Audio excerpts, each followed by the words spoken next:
Coming in Hot is presented by Botano. The game starts now. Here are your hosts, Brent Wallace, Jason York, and Bobby Ryan.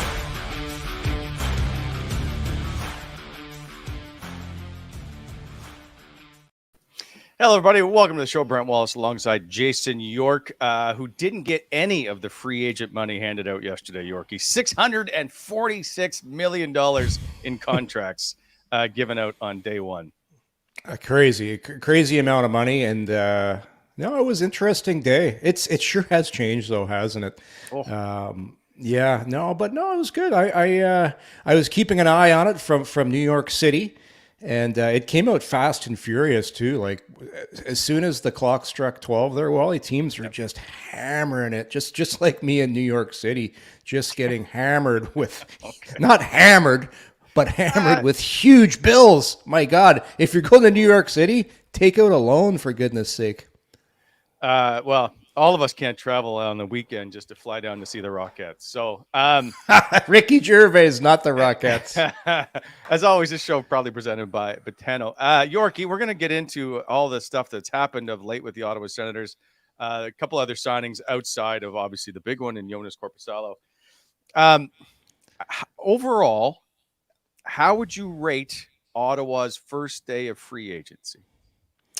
I thought it was very good. I think, listen, we all knew that Ottawa needed to go out and get a goaltender. Did they maybe give a little more term than they wanted to? Absolutely. But here's the thing: if you want to entice somebody to come to Ottawa, you have to give something extra. Whether it's going to be dollar amount, whether it's going to be term, and in this case, it was term. But the good thing about it, as many people have discussed online and the media, is the contract de-escalates in the last couple of years, so the dollar amount comes down quite a bit lower. So I think number one, that was a good signing. It's a calculated signing. Is it going to work out? Who knows? That's the thing with goaltenders; you just never know. Like, who knows? But if you're going to take a shot, I think it's a good, educated move to go out and get Korpisalo. Number one, he's been one of the better goaltenders in the league the last little while. Not one of the best, but he's been good. He's been very good. And then you add in the fact that he's got some history with Forsberg. The two of them were running mates back when they won a Calder Cup. Although this is interesting. As you saw this, right, Wally? A lot of people have talked about that. But Forsberg was the guy that carried the mail back in the day. He's the guy that was the better goaltender back when they were in the minors, when they went on that Calder Cup run. I think it was Erie, right? Columbus's farm. 2016, I believe it is. Yeah. 2016. So it just goes to show you, right? You never know. Like if you'd go back in time, people would say, well, Forsberg would be the one now making $5 million, not Korpisalo, if you went by what they did when they were younger. Because I believe Forsberg, didn't he go 9-0 en route to that Calder Cup win they had? Like, he had a great record back then. But hey, things change. Things happen throughout your career. Korpisalo went into LA, played very well. And listen, people can say, well, he didn't play very well against Edmonton. Well, he was getting slaughtered and peppered with shots, facing McDavid, facing Draisaitl. So I like it. Is it going to work out? Who knows for sure? But I like the fact that it's a good, educated, calculated risk. It is a gamble. There's no question. A 5-year, $20 million deal. Listen, everybody knows July 1 rolls around, you overpay. Rarely do you not overpay for July 1st. So you got to add some term to the deal. It's, as you said, de-escalates at the end or comes down in cap space. Yeah. Okay, fine. Here's the thing, Yorkie, and I'm shocked you didn't bring this up because you, the ageist guy that you are, there was no goalie. Now, Korpisalo's 29. So obviously he's turning 30 here in the next year. No goalie in the top 15, I think it is, were in save percentage last year for goaltenders. Not one of them was in the top 50. So no goalie in the top 16 in save percentage was 30 or older last season. My point is, does he get older? Do you have a concern with the age? And the other thing is, obviously, he's coming off the hip surgery. Listen, if you give me Joonas Korpisalo in LA for those last 11 games when he was on fire, I'm all for it. But it's a gamble because I'm not sure which Korpisalo you get. Well, it depends how you spin it. Right? I'll spin it this way and say, well, you've now signed him entering the prime of his career. So he's 29, and once he gets over 30, his save percentage is going to go up because that's what happens. Guys in their 30s have high save percentages. I'm a big fan of Finnish goaltenders. I've played with a lot of Finns. I'll tell you one thing about Finns. These guys work. They work and they work and they work. This is a funny story. When I was over in Lugano, number one, the only reason I got over there was because of my buddy Kimmo Timonen. Kimmo and I had played in Nashville together. And in Lugano, the Swiss League team I ended up playing for, they had 3 Finns on that team. It was Ville Peltonen, Jukka Hentunen, and Petteri Nummelen. And these 3 guys basically ran the team. They were the 3 best players in Europe at the time. And the only reason I got on that team is because Timonen vouched for me. And the first day I got there, the 3 Finns, they had a habit of going for a run before practice every day. And they said, "Hey, Yorkie, you want to come for a run with us?" I'm like, "How far are you guys going?" 3 miles. 3 miles before practice. I think I'll have a coffee instead. But here's I'll take the option on this one. But I've always loved Finnish players. Great guys, work hard, love to go for a run before practice. But it's the same thing with Forsberg. Remember the story with Forsberg? DJ Smith pops into the dressing room on Christmas Day. There's Forsberg on the bike. Christmas Day, riding the bike because he had been out for a while and he was trying to get himself ready for when he came back. And you remember what happened when he came back? He played extremely well until he did the double MCL. So I've never met a lazy Finn. I'm sure Korpisalo is going to come in here and work his tail off.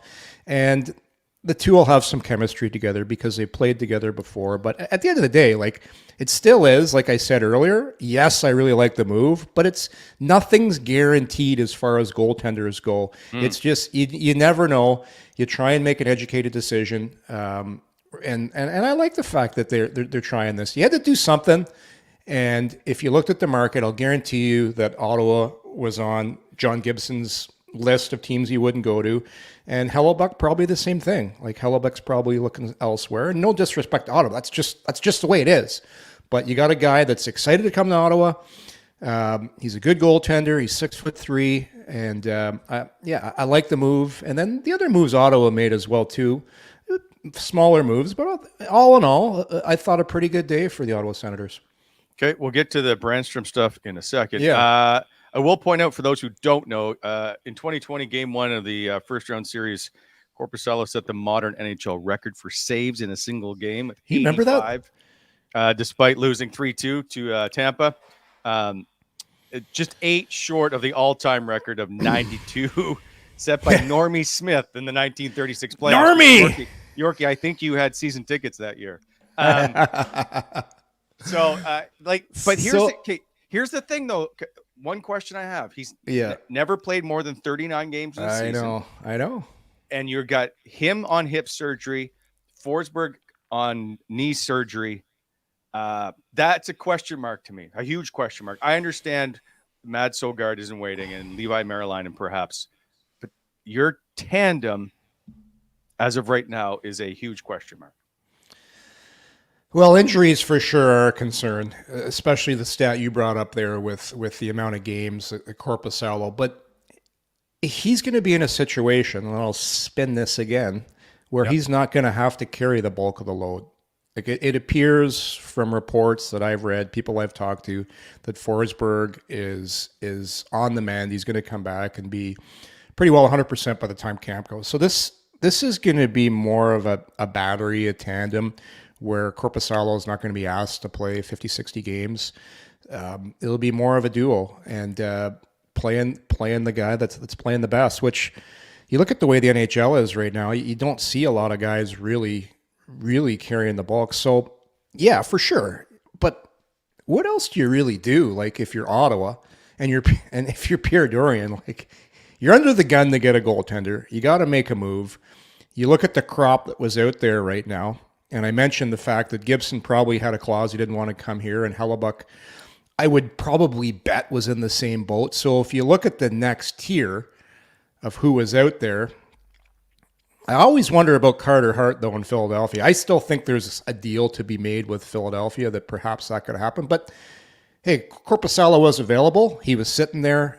Didn't cost you any assets, just cost you some money. You had the room.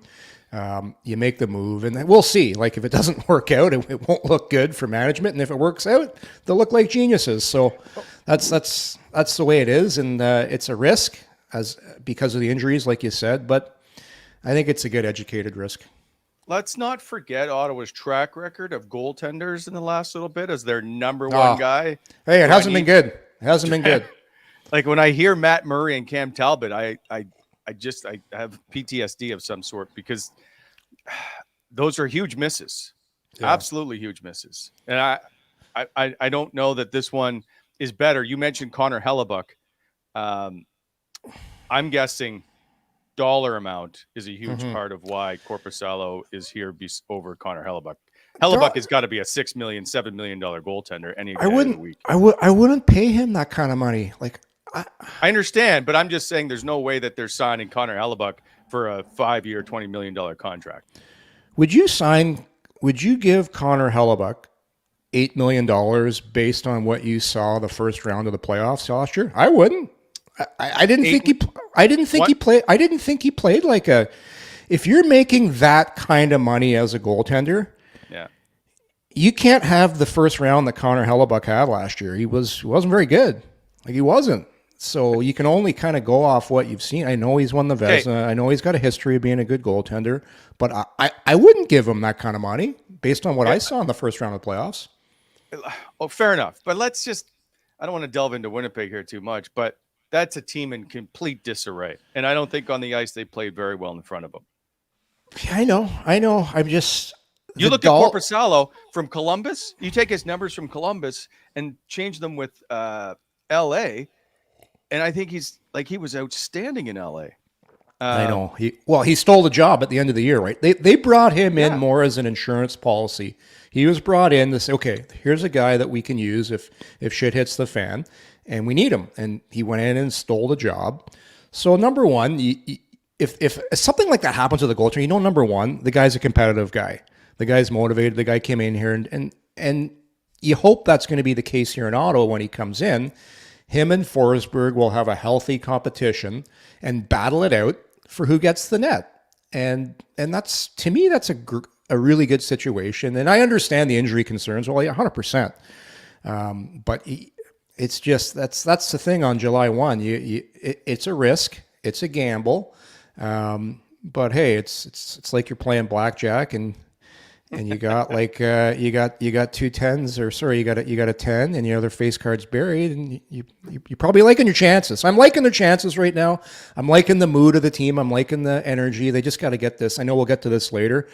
This whole DeBrincat shaboggle's got to get figured out, though. Like, man, the longer this goes, the more power DeBrincat has. Like, okay, it's true. We'll get to that later. I know we'll get to that later. If you look at the bottom of your screen. We have added. Where did that soundbite come from? That's awesome. We have added a DeBrincat counter for you. So whenever you say the word DeBrincat, the counter goes up and the meow kicks in. Okay, just as a heads up. Okay, DeBrincat and his agent are just sitting there, like they don't have to do anything. Even if they take him to Arb, and he gets whatever, let's say they knock it down to 7.5. That's fine. Okay, sure. I'll sign it. I'm happy. People misunderstand this. I'm going to say DeBrincat again because I want to hear the meow. Where is it? I didn't get a meow. Come on, Gavin. The thing people need to understand is he's not disgruntled or unhappy. He's just going to wait because, hey, there's a lot worse things that can happen than you play in a city where you like the guys, you like the team's pretty good, and you're going to make $7.5 million. Like, it's not the end of the world to go for him to do this and just wait. All right, hang on. I'm not done with Korpisalo until. Okay, we'll go back to that. So I wanted to hear some more meows. It's coming. Don't worry.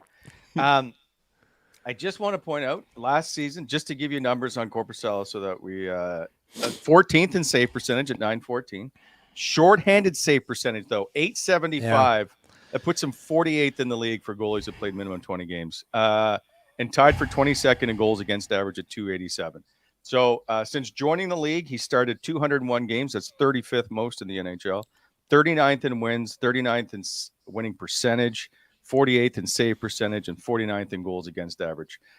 Those are just the numbers. I'm not trying to sway it one way or another. Listen, it's an upgrade. Any way you look at it, it's an upgrade in goal, unless he's completely left exposed and this team doesn't play the defense it's supposed to play coming up. That's how I feel about this. Yeah. Do we have any pictures of, did you see his interview the other day, Korpisalo, with that beautiful mustache and the look he had going on there? It was outstanding. Personality. Yeah. I tell you, I said this earlier, I played with a lot of Finns, love Finns. One of the best Finns I ever played with, old school nostalgia Sens fans will remember Jani Lokinen. Before your time, Wally. No, I covered him. Did you? Yeah. What a beauty, Lokinen. I love quite like him, but all of Sammy Salo, right? Even like Jarkko Ruutu. I really liked Jarkko Ruutu. Well, I know he has a reputation on the ice, but off the ice, I thought he was a lot of fun. There's a saying in hockey that you've never met a bad Swede. Swedes are all great guys, good guys. Same thing with the Finns. They're just outstanding teammates.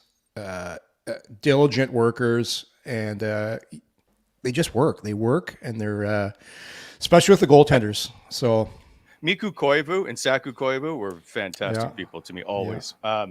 Okay, so we're going to move on to the rest of the signings, but first, let's just do a little business, shall we? This show proudly presented by Betano. Go to betano.ca or download the award-winning app.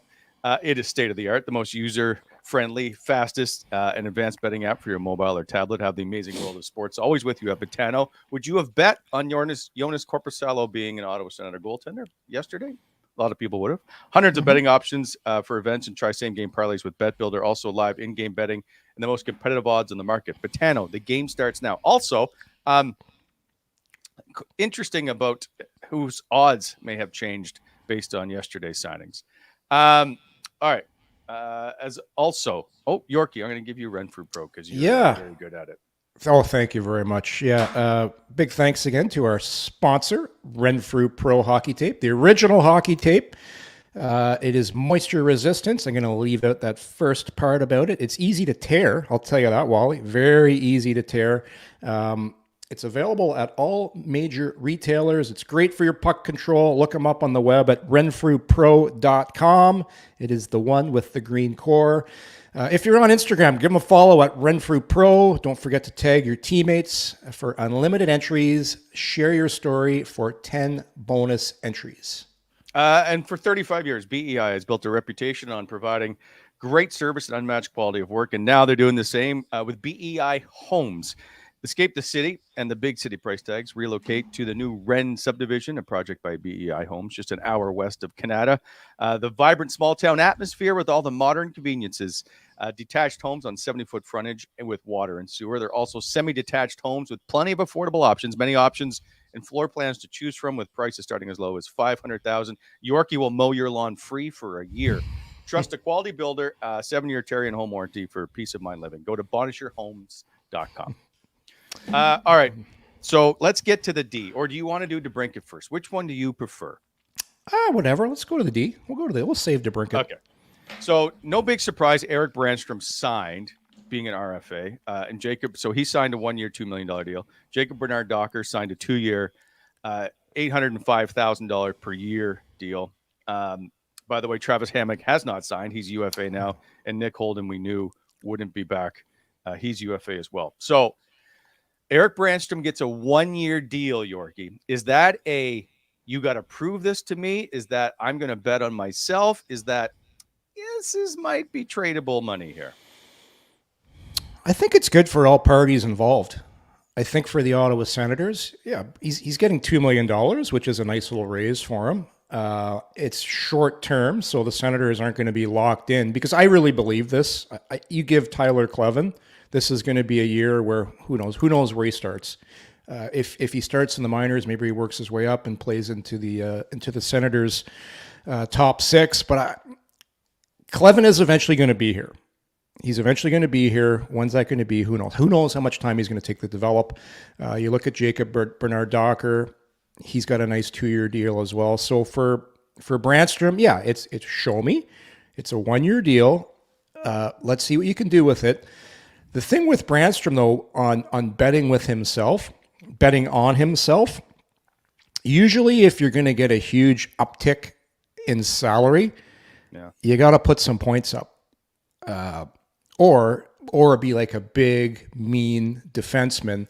So I think if you're the Senators, yeah, you gave him $2 million, but how much more can he go up from that in dollar amount? Because unless there's an injury, he's probably not going to get a lot of power play time. And the only way you can put up points as a defenseman in the NHL consistently is if you get PP time.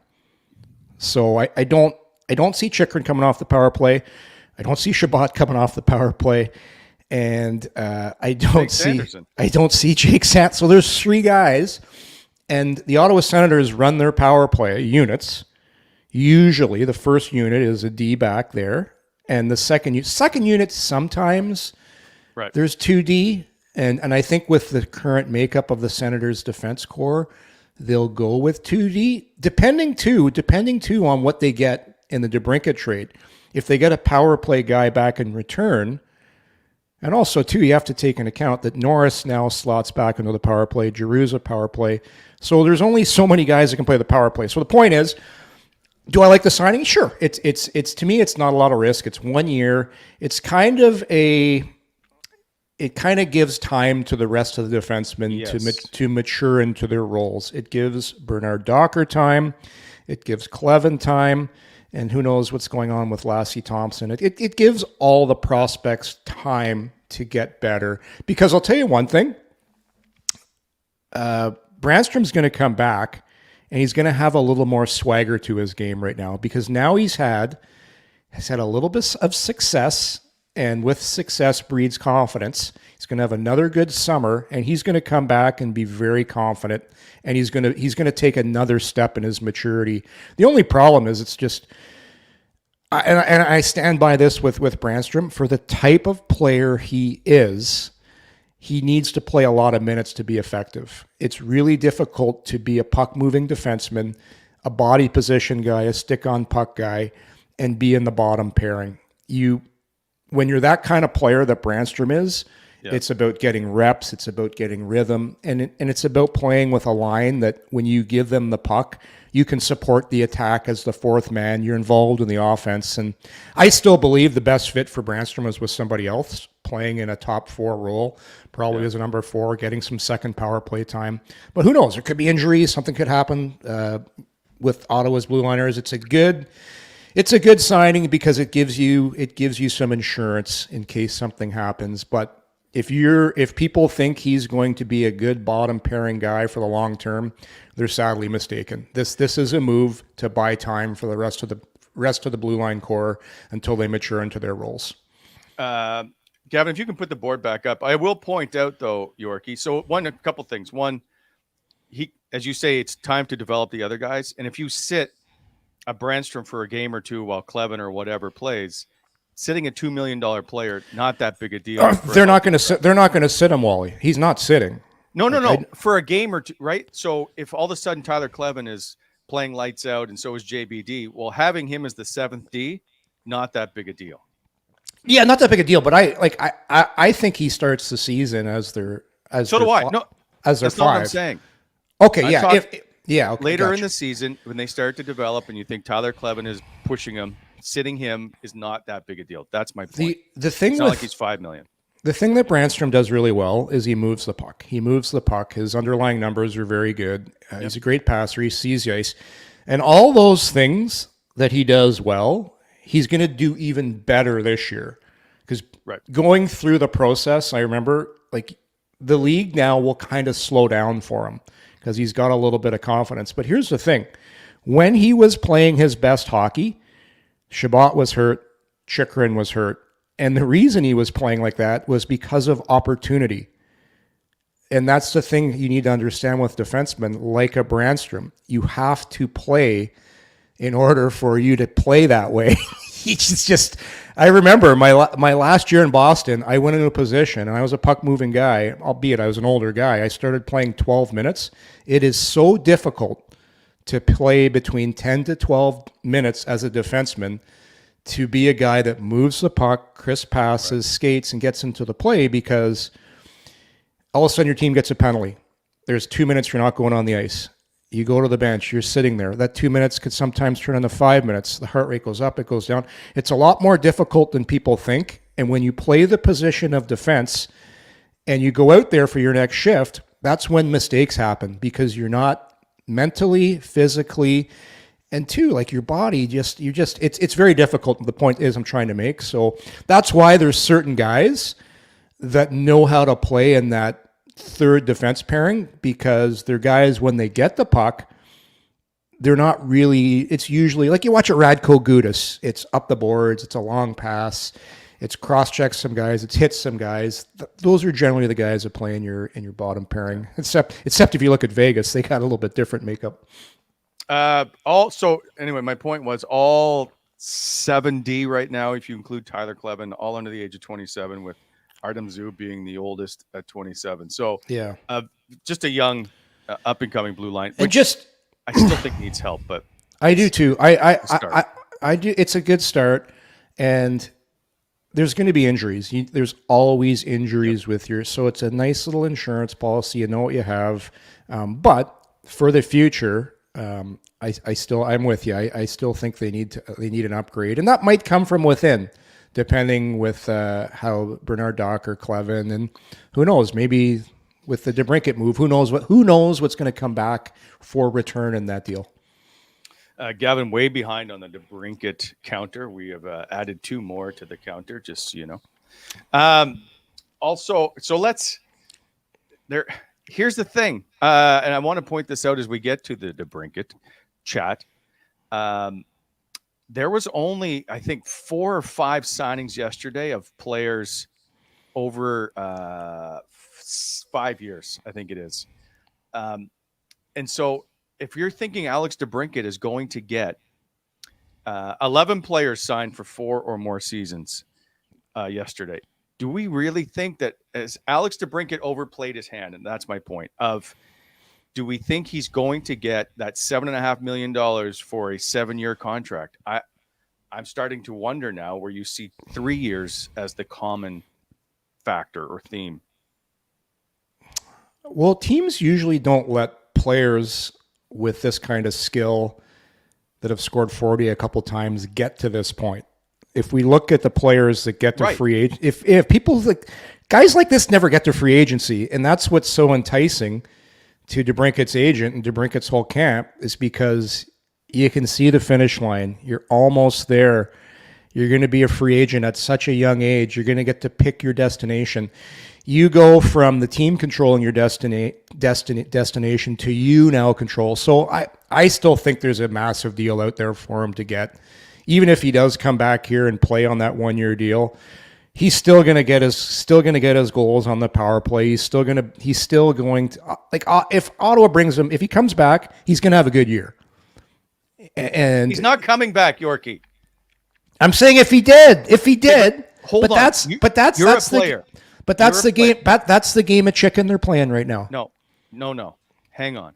You are a player, and it's well known that you want a change of scenery, for lack of a better term, or that you're not signing long term. You don't want a player in your room that doesn't want to be there.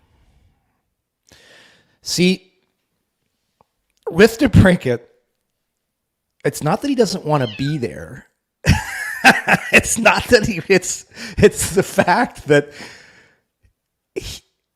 Ottawa's stuck in a corner here, because they gave the 7th overall pick, they gave a bunch of picks for him, and now other teams are waiting because they know Ottawa has to move him, and Ottawa's not in a position of power right now, because teams are like, well, we can just wait a year. So, and then everybody thinks that the price is going to go up at the deadline. I disagree. I disagree. I don't see. I think it's going to be tougher if you try and trade a guy like this at a deadline, because you're going to have the envelope of teams is just going to be that much smaller that are going to be able to number one, fit a guy like this into their salary cap at the trade deadline.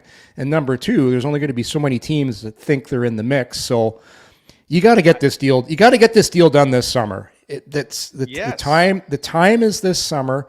It has to get done. Otherwise, you're going to be in a pickle, and trade deadline day is going to be so tough to move Alex DeBrincat. You can still do it once the season goes, but it'll be a distraction.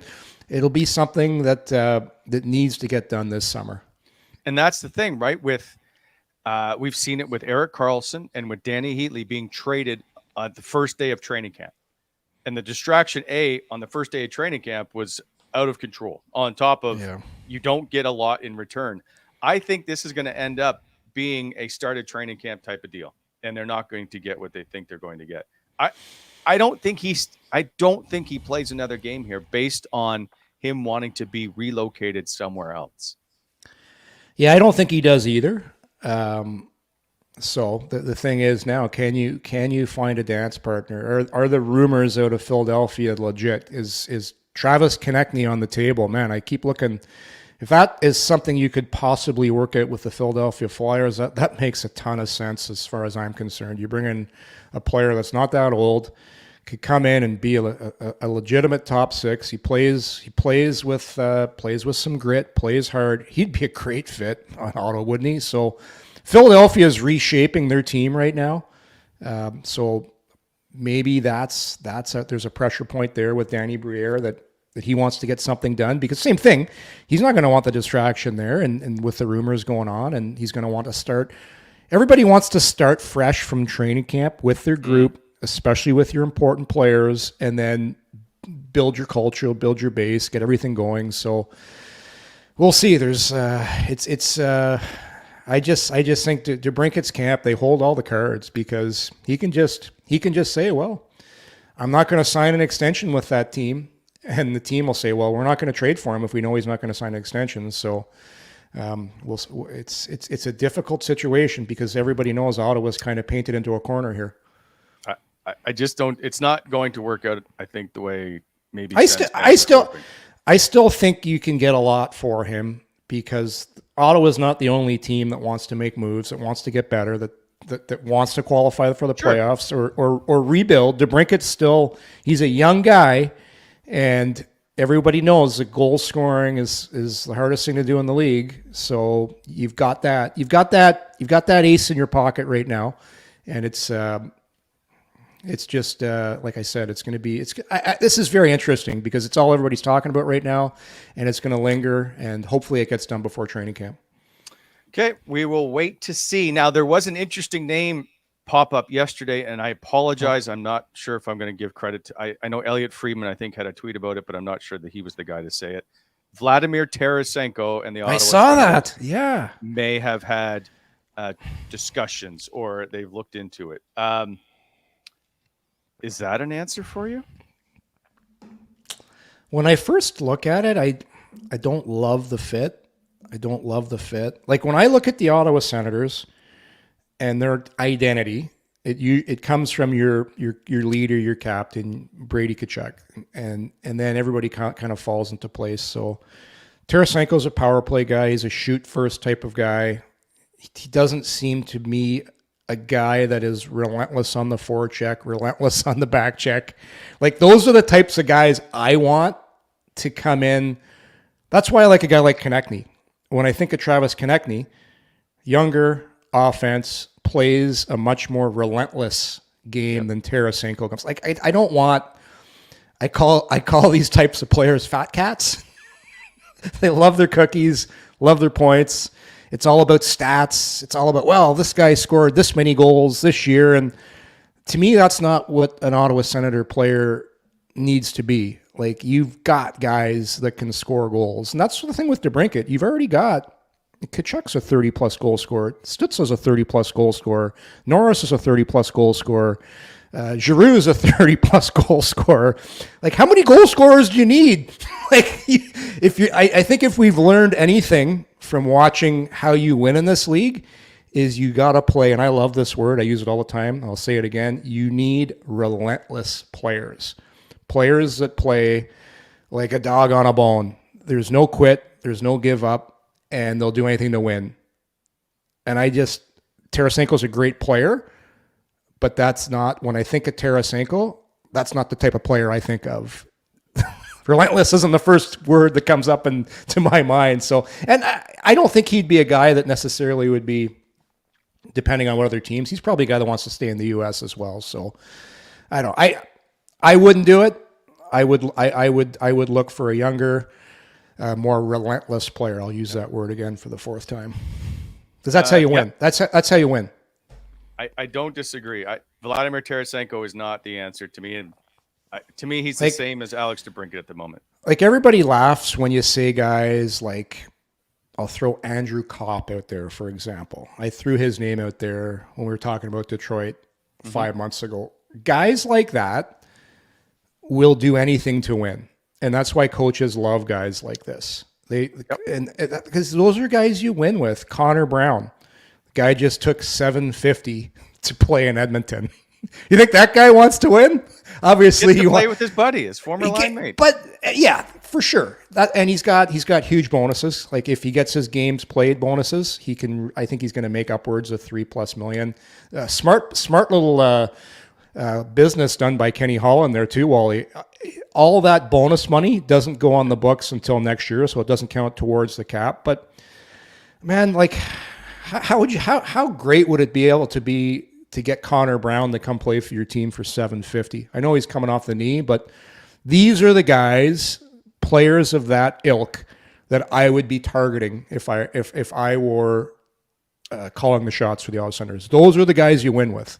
And it's just, they're hard to find because teams don't give them up, and those guys want to go to teams that they think have a really, really close chance of winning now. So another name that surfaced was the Islanders were searching perhaps around the DeBrincat deal, and Jean-Gabriel Pageau's name emerged. Oh, the Honey Badger. No, that's Corey Conacher, no? No, Pageau's the Honey Badger. Well, okay. So would you do Jean-Gabriel Pageau back to the Sens, I guess, as your third, fourth line center? You're pulling at my heartstrings. To the wing? You're pulling at my heartstrings right now. I am a huge JG Pageau guy. Never should have left the Sens. If you want to win in the playoffs, you win with your third line. Your third line is so important. He's my third line center. That's the guy you plug in right there. I know you have Pinto. So what do you do with Shane Pinto? How old is Pageau right now? I should know this. I feel like he's 32, but I might be way wrong. He's not that old. What? Okay, well then you know what? Maybe you should prep for the show someday. Well, you threw a curveball at me. Right? He's 30. Yeah. He's over the hill, according to you. He's not over the hill. He's in great shape. Hey, he works out with Schwartzy. Yeah, there's rumors that there's some interest with Lamoriello and DeBrincat in Long Island. You don't do that deal 1-for-1. You look at the age of the player, DeBrincat, a lot more racetrack left on his contract. But man, if you could get Pageau as part of a deal coming back to Ottawa, I love. Those are the types of players you love, you win with. They're great in the room, great in the community. For sure, I'd love to get him back in Ottawa. Why wouldn't you? Why wouldn't you? Well, because his cap hit is $5 million. Yeah, I know. Yeah, that's the tough thing, but who knows? Maybe you get New York to take some money back. There's ways around that, but you want to win in the NHL. Your team is insulated with players like that. And the thing is Ottawa at that point yet where you need to pay that kind of money? You got to upgrade your third and fourth line right now for sure if you're Ottawa. I just don't know if they're ready just yet for that type of move. I could see something like that next summer, because I truly believe this. I'll say this again. This is the year Ottawa makes the playoffs. They take a big step. They make the playoffs. And then next summer, I think you make a move like that, where you bring in somebody that's making a lot of money on your third and fourth line. Okay. So with that being said, then, since you brought up they're making the playoffs, let's look at some of the other teams like Ryan O'Reilly, Luke Shen, Michael, but like Edmonton had a Noel Acciari, or sorry, Edmonton. Toronto had an exodus yesterday. Didn't really plug and play all those pieces. I think they took clearly a step back yesterday. But they did add Ryan Reeves. And then it got me thinking, Milan Lucic goes to Boston. You've got Pat Maroon and Tanner Jeannot in Tampa. Klim Kostin went to Detroit. There's an arms race suddenly in the division. And now I'm wondering, like, does Ottawa know Austin Watson? And I know people are going to get wound up saying, well, he wasn't that good anyway in his role. He played his role fine. Is there a concern that Ottawa needs to find someone on that fourth line that's going to come with some size here? And don't forget, you have Kastelik. I think more is going to be expected from Kastelik physically. 6'4", fourth line center. He's not going to be asked, because you're smart enough as a pro to realize that, look around the team. Do you really want Brady Tkachuk fighting and being in the penalty box? And it's not, listen, fighting's going down. It's not a huge part of the game. Does it happen? For sure. But nobody in the NHL is intimidated anymore. Like, it's not a league where, I'll go back to when I played, and you have monsters like Tony Twist, Bob Probert, Todd, like just guys cruising around on the ice, where like if you took Ryan Reeves and you put him back in that era, he wouldn't be as scary as he is right now. Nobody's going to be afraid of him, because he'd know he'd have to fight those guys every single night, and it's different. So now Reeves is probably the heavyweight of the league, but nobody's afraid. Nobody's scared. Like, there's no intimidation in the league right now. You don't need to fight him. Like, Brady Tkachuk should never, ever, ever fight Ryan Reeves. Not that he's afraid of losing, but it's just that it's a horrible trade-off. And no disrespect to Ryan Reeves. He had a great career. He's an NHL player. First-line player. But this fighting, is fighting still part of the game? For sure. But fighting now happens more sporadically. You see it more now with two skilled guys, where all of a sudden they'll start fighting. Or there's still the fight after the clean hit. I know that whole debate. It's that. But is a guy like that still? I think the way Ottawa plays and their culture, they're a type of team that just hits, and they're not really afraid anyhow. Like, they're not going to be intimidated by anybody. Yeah. So does that move really affect Ottawa? Not really. But there is still, Yorkie, you played the game. There is still an intimidation factor. I know it may not be like throwing two guys over the boards. Yes? Not anymore. There isn't. Nobody's scared out there anymore. Tell me. Are you kidding me? The Toronto Maple Leafs were scared to play in the playoffs. The Toronto Maple Leafs didn't lose because they were scared. They did nothing to compete. What do you mean? Their guys did not fight for pucks. They did nothing. They were scared to get in the corner. That has nothing to do with being scared of being beat up. That has to do with how you're... It's nothing to do with being beat up. It's with being intimidated to go in and have your face schmucked against the glass because you're trying to battle for a puck. Do you want to know I'll tell you what's wrong with... It's how your team is built. And that's why I truly believe this about Ottawa. When they do become a playoff team, it comes down... You hear this term all the time. Your best players drag the rest of the team into the battle with you. So Matthew Tkachuk, Brady Tkachuk, Mark Stone, guys like that, they drag the rest of the teammates into the fight. That's how you win in the playoffs. Austin Matthews, is he going to be a guy that drags your team into the fight? To this point, no. Mitch Marner, is he dragging your team? Well, that's why Ryan O'Reilly was so effective, even though he's not that quick anymore. But he's a guy that just... He does all the little things right. He goes to the front and he plays in traffic. So that's why Toronto hasn't had success to this point, is their leadership group isn't really made up that way. And that's right now in the playoffs, that's how you win. So they're not scared. It's just Austin Matthews has never had to play physical hockey in his life. He doesn't probably, I'll give credit to Nick Kyprios. Nick said this about 3 months ago. He doesn't believe that Austin Matthews knows how to body check. And I truly believe that because he's never had to. because he's always had the puck and he's always been the best player. So if you watch him go on the forecheck, he really doesn't know how to hit. You compare him to Brady Tkachuk, he knows how to hit. So that's the Your thing. Best players in the playoffs need to find a way to grind. They gotta play physical. Why do you think Chicago won all those years? Because Taves, he drags the rest of the team into the battle. Crosby, one of the most skilled guys in the league, especially when he was winning those cups, plays a physical game. Yes. You look when St. Louis won. You look at when Colorado won. Nathan McKinnon was running guys over. You look at Mikko Rantanen. He's physical. Yes. Boston Bruins. Gabriel Landeskog. Yes. Boston Bruins. The Rat, Marchand. Like, he's out there. He's in your face. Bergeron is a 200-foot player. Like, yeah, like Toronto, they need to change how they go about their business. Until they start calling the playoffs and it's a no-contact league, you still got to be physical, because right now it's a contact league. And that's why I like Ottawa, because they're a team that can play that way. All right. But to go back on my point, nobody's afraid. Nobody in the league is afraid. Disagree with you. I know you played 13 years and 900 games. I'm just telling you. If that's the case, then why do you have them on your roster? Great question. Because it gets the fans fired up. No, fans still love to see fights. They still love.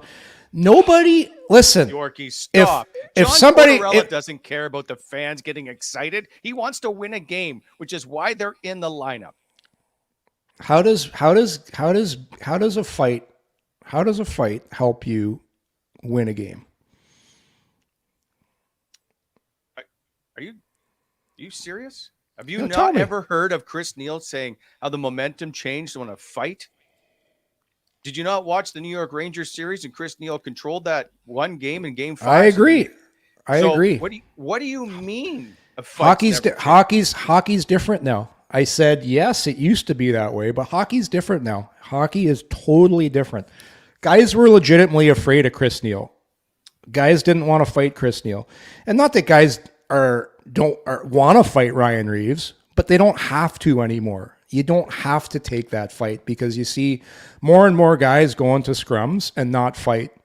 More and more guys are there and they just won't fight. Like, you don't have to fight in the league anymore. Sure, can a fight change momentum? Absolutely, but I just think the intimidation in the game, it's more with the way to intimidate a guy is early in a game, keep hitting the D, keep running the D over, So that's how you win. Milan Lucic is running into Jacob Bernard-Docker. Is he not going to force the puck? Yeah, but you still got to get there. You still got to be able to get there and do that. Can Milan Lucic still do that at this point in his career? Well, the Calgary Flames didn't think so. If Ryan Reeves was this important, why didn't his previous team keep him? I'm not trying to disrespect this guy, because they've all had great careers. They're all NHL players, but I'm just telling you the level of intimidation in the league is not even close to what it used to be. Not even close. Well, I don't think they have. Listen, I'm just a local podcaster, but I don't think they have them on their roster because they're there for fans. They're not there to sell tickets. GMs have to do things too to appease fan bases and to make themselves look good. We're not tough enough. We're gonna do this. We're gonna bring these guys in. So we'll see. I'm just telling you. When I watch games now versus games of the past, like, for sure, Chris Neil absolutely changed momentum of those games. Changed that one series. I've seen it in games I've played in. But nowadays, like, it's just. Nobody's scared out there. I'm telling you, guys are more scared if the puck's dumped in and Tom Wilson's coming at you and he's going to run you through the boards. That to me is a much more scarier proposition than fighting Tom Wilson, because you don't have to. Get me Tom Wilson any day of the week. Yeah, you love him, don't you? Absolutely. So, all right, with our time remaining, then I want to point out or ask you, and I know you don't know every move that was made yesterday. But if we look at the teams in the division, Boston, I don't think they got any better. Like, we don't know if Bergeron's coming back or is it David Krejci? They signed yesterday Kevin Shattenkirk, Patrick Brown, and Milan Lucic, obviously, as we've said. James Van Riemsdyk. I don't think Boston's a better team than they were. No, neither do I.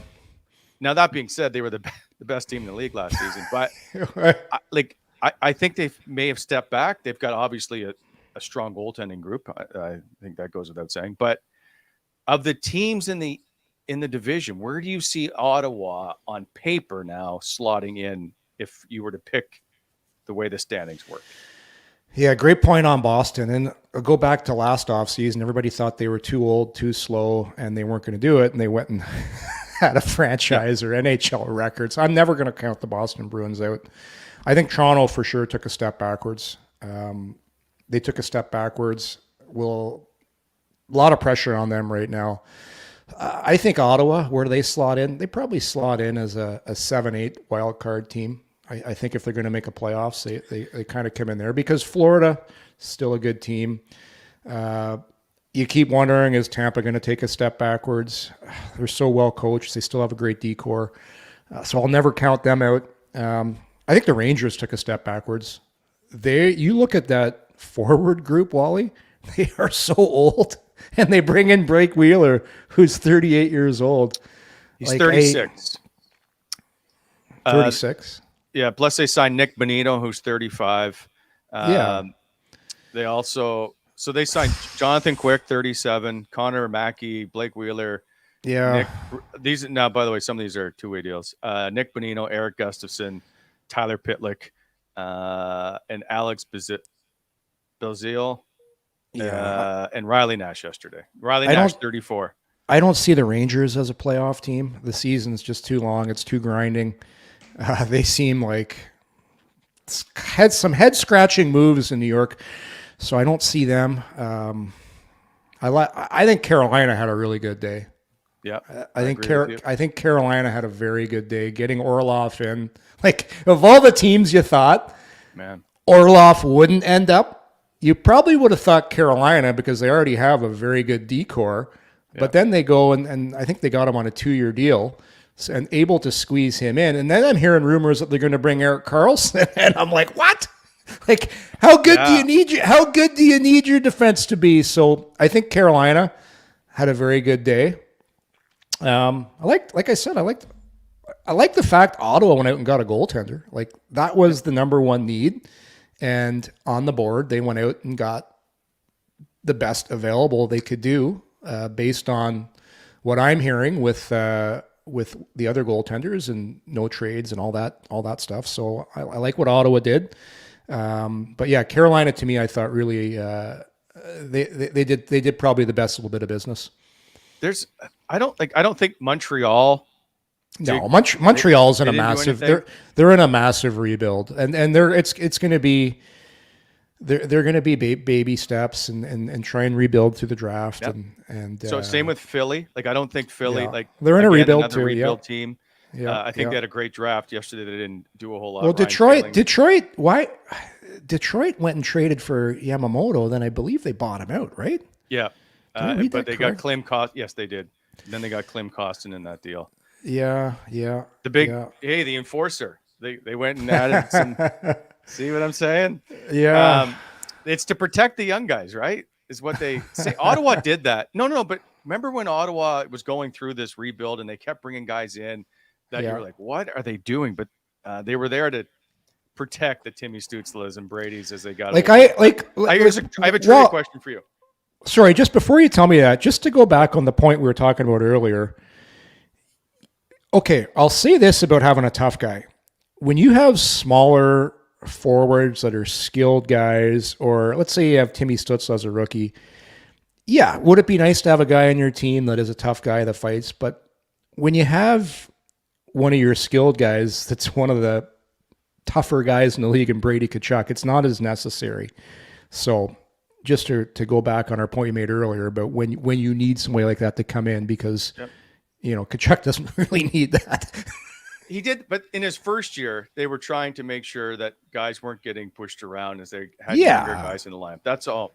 The intimidation factor, but I know Yorkie, no one's scared in the NHL. Is nobody is in the last 8 years, how many players do you think have had 200 plus penalty minutes in a season?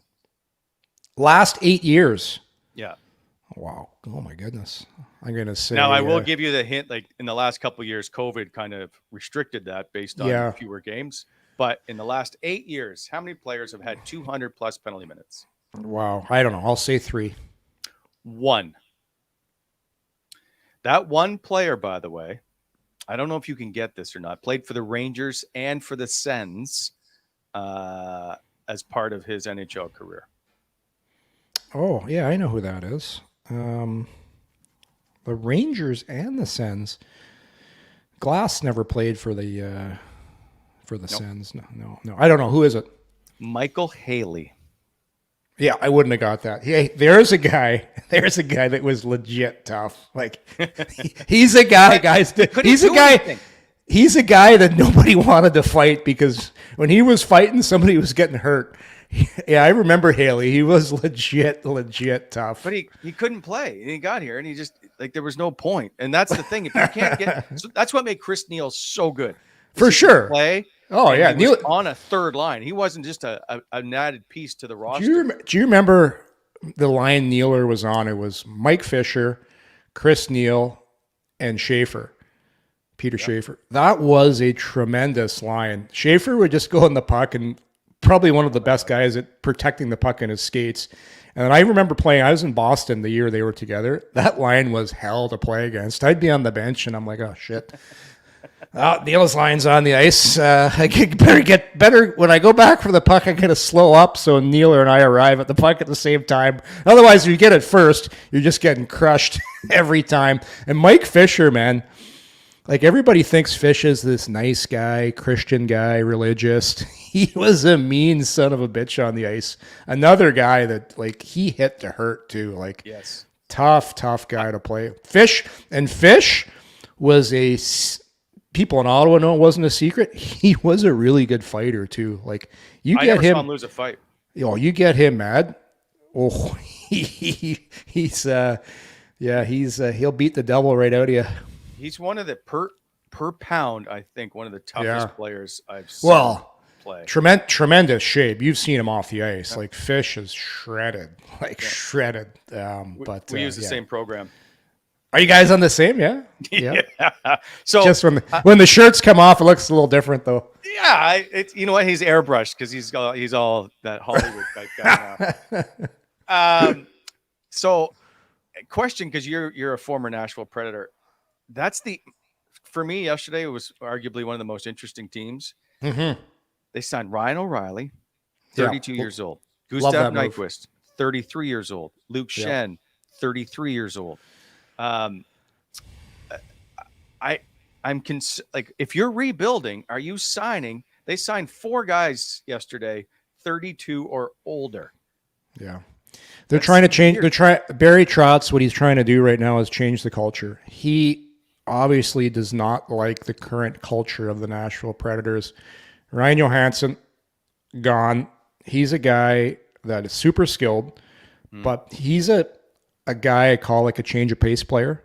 You ever watch Johansson play? He gets it, slows down, pulls up, doesn't drive the net. Matt Duchene as well. He's a guy as well that's super skilled, but he's not a Barry Trotz type of player. Right. Trotzy loves guys that are 200-foot guys, go through a wall for you, compete, and O'Reilly's a perfect guy. Fits that exact. So he's trying to forge an identity for the Predators because he doesn't like what they had become. He just thought just weren't a real team, and I'm not going to bet against him. He's going to try and turn the Predators back into the vision he sees of a team that's much harder to play against. It's just a weird one to me. All right. Yeah. I love Ryan O'Reilly though. I know he's slower, but man, it's they probably would they give him 4 years. He got 4 years at 4.5 per. Yeah, so it'd be 36, but he's the type of guy. He'll go to Nashville and he and his family are going to love it there. I'll guarantee you he's probably a guy that stays there after and works in the front office. Just such a great. Yep. You ever chat with him, Wally? Going to games, yes. doing games? Yep. What a great dude, eh? Just a good person. And it goes back and the story about his mom, and actually came to Ottawa to bring in, I believe it was the First Nations group. They've done a lot of work. And so you can just tell it's a full family upbringing. That's what I like about Ryan O'Reilly. I would love to have him on my team in a heartbeat. Oh, yeah. I know he's older. I know it's a 4-year deal, but there's so many intangibles there, and he's still fantastic on face-offs. And I love guys that play, and I said this before, they play inside the dots. You know, the dots, meaning, for people who don't understand that, the dots, the face-off dots, guys that play inside there. O'Reilly plays that way. Yeah, he's not that quick, but you saw him in the playoffs. Like, still one of Toronto's best players. That's going to be a big loss for them. Big loss. I just want to point out that Daniel thinks your Toronto takes makes him like you more. So, so that's good. Which one? Finally, every time an Ottawa Senator former player, except probably Cam Talbot and Matt Murray, come up to be available, everybody wants them to come back to Ottawa. I just no, just simply no. Not everybody. No. Like, not it. I see it all the time. I'm like, just because he played here doesn't mean he should be coming back. And I wouldn't add Pajo to my team, not at $5 million. It's a lot of money. It's a lot of money. 2 more years. Like the Erik Karlsson thing. I don't know how he fits in, especially with the salary cap structure.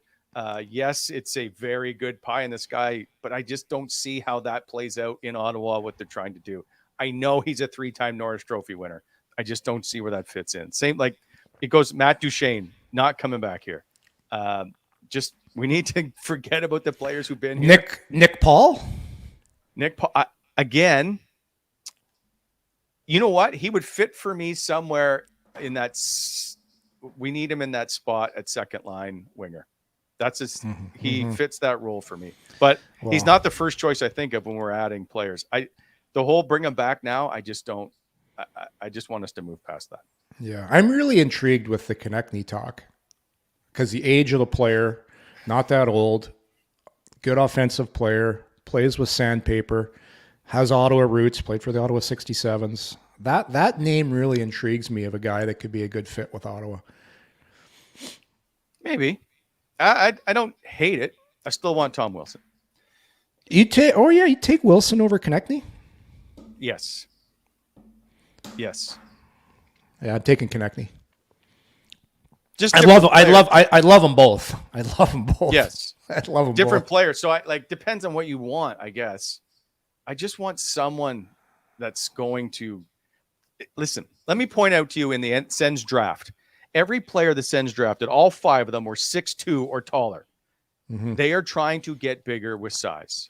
They need to add some size and some strength. And I think that's exactly what they need in Tom Wilson. I'm really interested. I brought this name up earlier. I'm really interested to see what Kastelic looks like at training camp. Got some reps. I know he had some injuries last year, but he was a guy when he was playing, when he was healthy. I thought he was starting to take a step. And again, the game, now that he's had some reps, some experience, when he comes back to training camp this year, he's going to have a little more swagger to his game. He's going to have some more confidence. And he's that big body you're talking about, Wally. Like that's a big center iceman that the only way you can kind of get those guys is you got to develop them from within. So he's a guy for me to really keep an eye on early on in training I agree. camp.